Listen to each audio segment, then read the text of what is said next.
First of all, I want to apologize for my English, that it's not really good.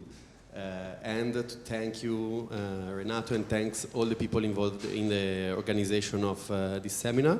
For me, it's really a pleasure and an honor to be here. And these, of course, make me also quite nervous. I will start a little bit my presentation introducing this photo. This photo was taken in last June in Barcelona, and was the day in which a measure that we can call 30% measure was approved by the City Council of Barcelona.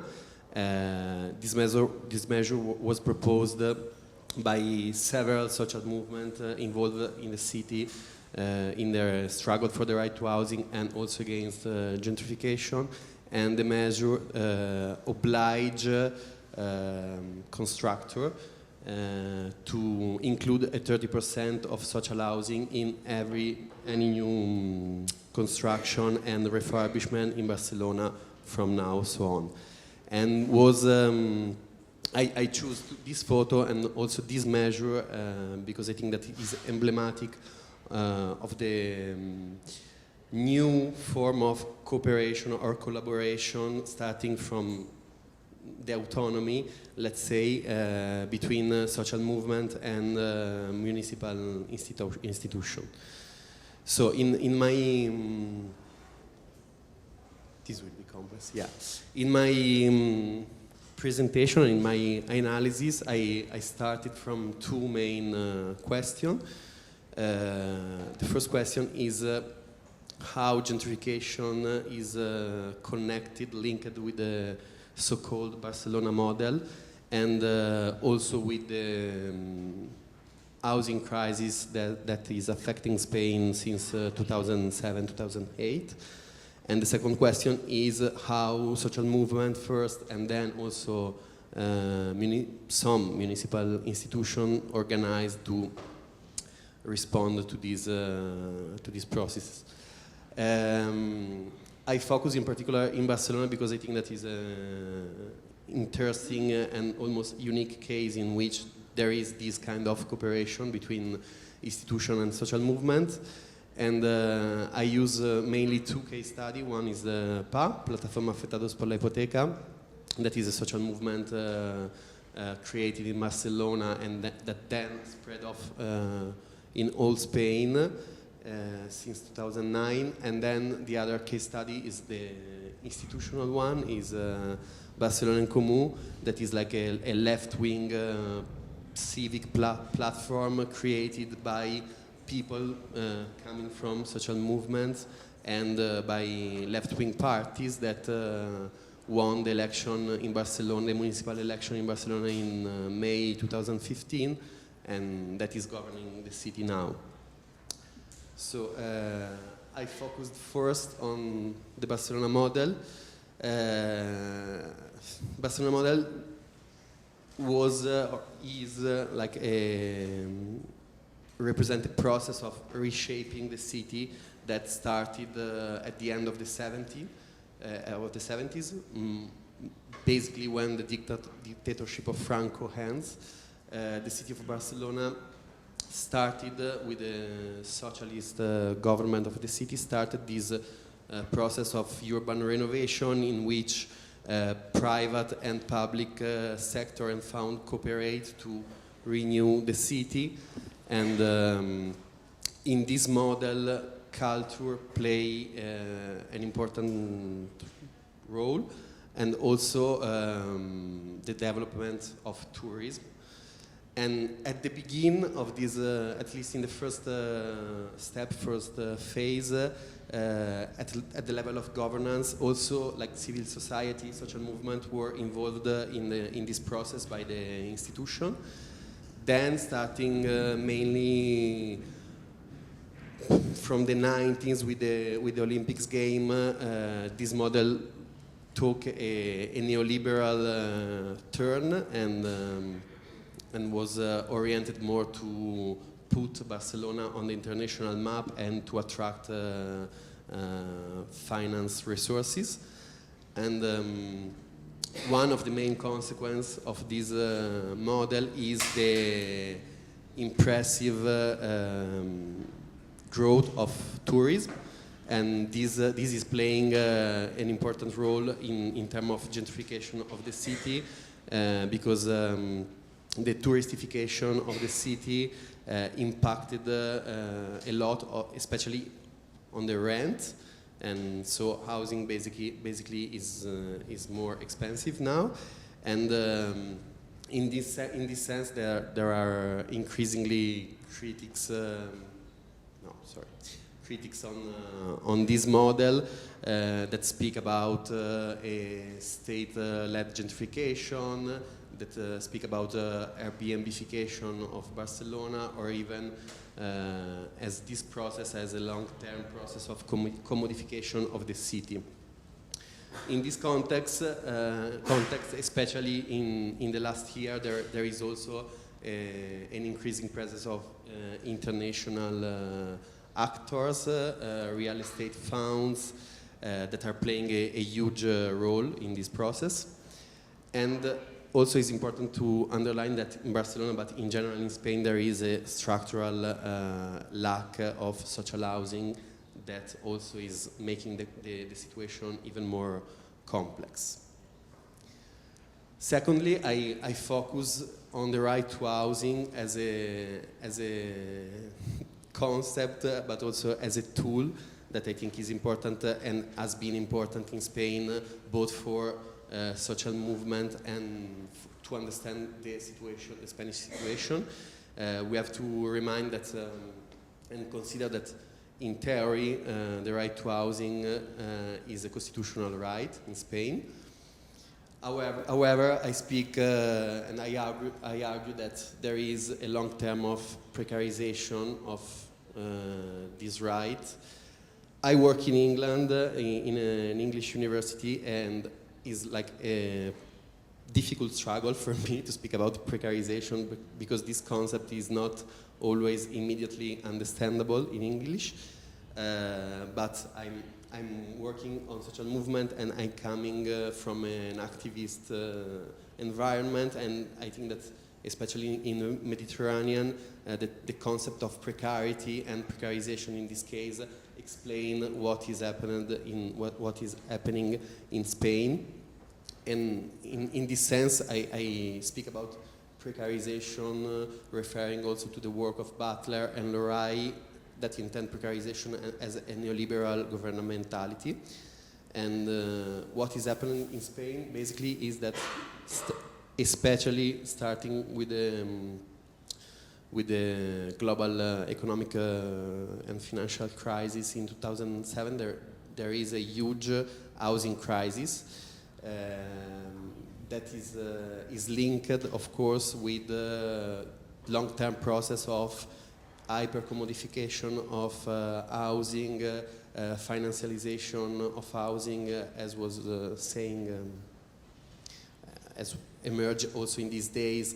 And also, I think is important in the specific Spanish case to consider the role played by debt, because especially in the first phase of this precarization of the right to housing, people affected were people that had a mortgage in the phase pre-crisis and then lost their job and were unable to repay their mortgage, in a context in which rent historically was not a priority in the Spanish evolution of housing, of the housing sector.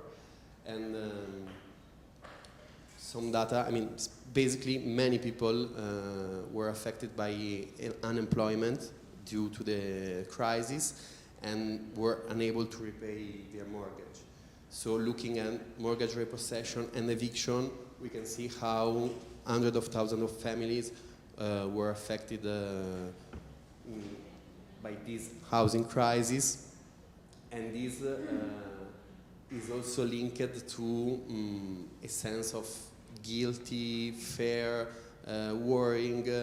Still now, there are many cases of suicide due to impossibility to pay mortgage or to pay rent. Just 2-3 weeks ago, one old woman committed suicide while the police were arriving to evict her. So I spoke about eviction and mortgage repossession, and this is like the first symptom of precarization of the right to housing, especially in the recent last 3-4 years.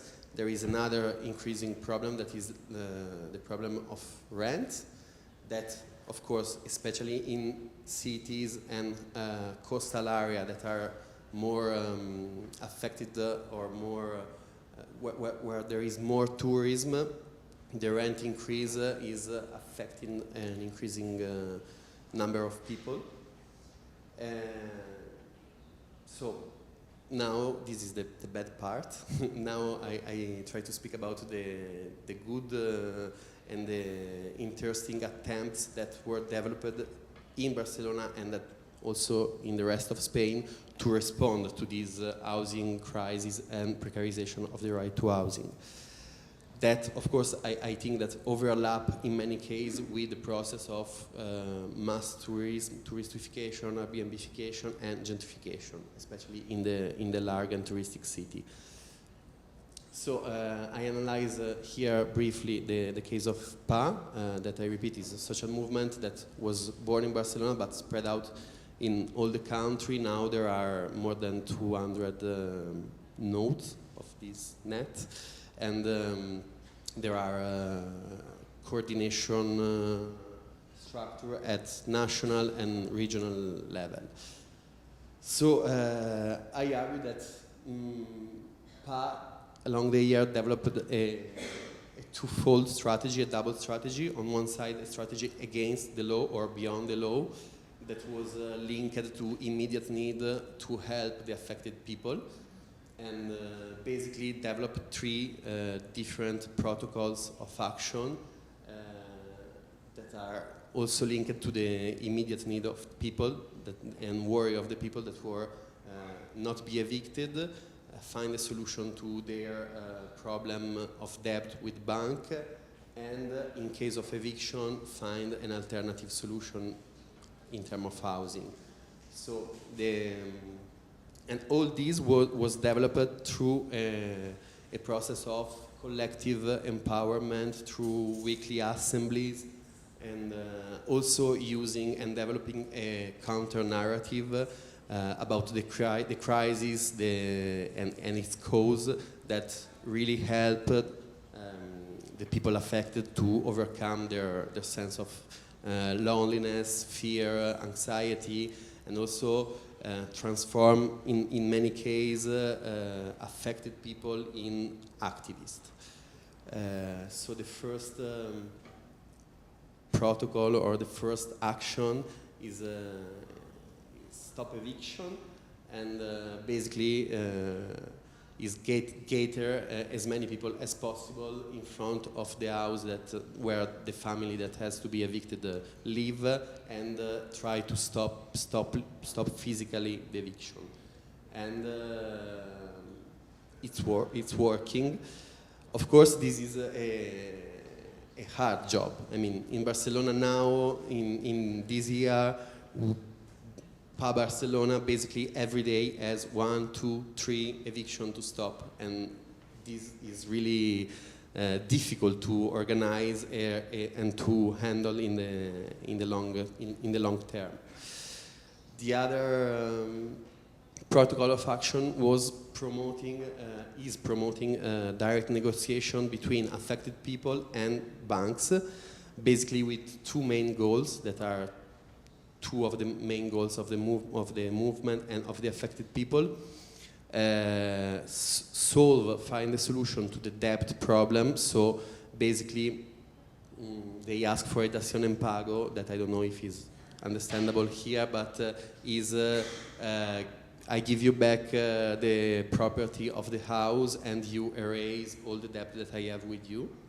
And the other part of this negotiation aim to obtain a social rent in the same house for 2 years, according to the salary and the money that the family has. And also this protocol of action is effective and worked in many cases. Of course, is not easy and is a long process that maybe can stand for 3-4 years, in which the people are involved in a negotiation with the banks. And this work especially for the mortgage problem. Now with the rents problem or occupation problem is more complex, and so the movement try to negotiate more with the public institution, social services, municipality, etc. And then the third protocol of action is the so-called Obra Social Commission. That is a commission that basically promote squatting and occupation of empty building, and in most of the case they try to occupy empty building owned by banks, and this is part of this counter-narrative that identify clearly who is the responsible for the housing crisis. Parentheses, I forgot it, but in all this context, Spanish banks were saved and bailed out with more than 77 billion of euro. That Bank of Spain now say will never be recovered in the great majority. Then the second part, sorry, I have to accelerate it a little bit. The second part is a long-term strategy to change the law. I mean, the movement at some point understand that these daily action are effective but are really hard and require a lot of work, and of course are useful for the people that are involved in the movement, but not for all the affected people that are maybe not involved in the social movement.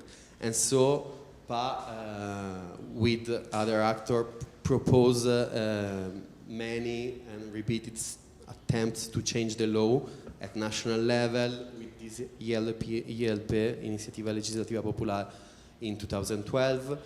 Then at Catalan level, they reached the goal. The law proposed by PA were approved by the parliament, and so became the Catalan Law 24, 2015. But then the Popular Party that governed Spain filed an appeal, so the law was blocked until basically now. And since September, October, the new government of Spain reached an agreement with the government of Catalonia to withdraw this appeal, and so in the next month this law will probably enforce again. Then the last, there is another proposal of law that now is in discussion into the parliament, in the Spanish parliament, and at local level this was the motion of the photo that is already been approved by the municipality of Barcelona, and the first measure in particular, the 30% measure, is already in force. And this proposal aims to increase the social housing stock of the city. Then I go fast to the second part of the answer, that is the institutional part. I analyzed a little bit the public policies adopted by the Barcelona Común government in two fields. So the anti-gentrification policy, let's say, and the policies for the right to housing. Basically, the government of Barcelona Común tried to limit and contrast the effect of mass tourism, especially in terms of housing used for tourism. That is a big problem, and that of course is linked to how to control and limit the presence and the illegal advertise, for example, of illegal and unlicensed apartments by the huge platform like Airbnb in the city. So this is one of the measures adopted. The other is the per watt that is a special plan to deal with tourism that divide the city in 4 zones. The red zone, the area 1 is the central area of Barcelona, is a no growth zone. So the yellow one is the red one is a decrease zone, so no license for new hotel, no license for new touristic apartment. The yellow one is new license just in some case, and then the green one, that is more the outskirts of Barcelona, is a zone in which is possible to increase hotel and housing for tourism, for example. So this is controversial because, for example, many movements asked a completely finish of tourism housing. Then, fastly, to deal with the housing emergency, the new government create new social services, improve the budget to deal with the emergency of housing, and providing, for example, also financial support to tenants, and on the other side, try to increase the availability of social housing in Barcelona through different measures. So to conclude, I think that of course there are limits to the institutional action of Barcelona en Comú. First of all, the Barcelona en Comú government doesn't have a majority in the city council, so as to negotiate with other force every measure. Another limit is the role played by sector lobby, the housing lobby, and the financial sector that is really a strong actor in the context of Barcelona. However, I think that the combined action of social movement and in the last years also municipal institution is an interesting experiment of how to contrast gentrification using the right to housing as a tool and as an objective. I mean, defending the right to housing is also a way to contrast gentrification in the context of Barcelona.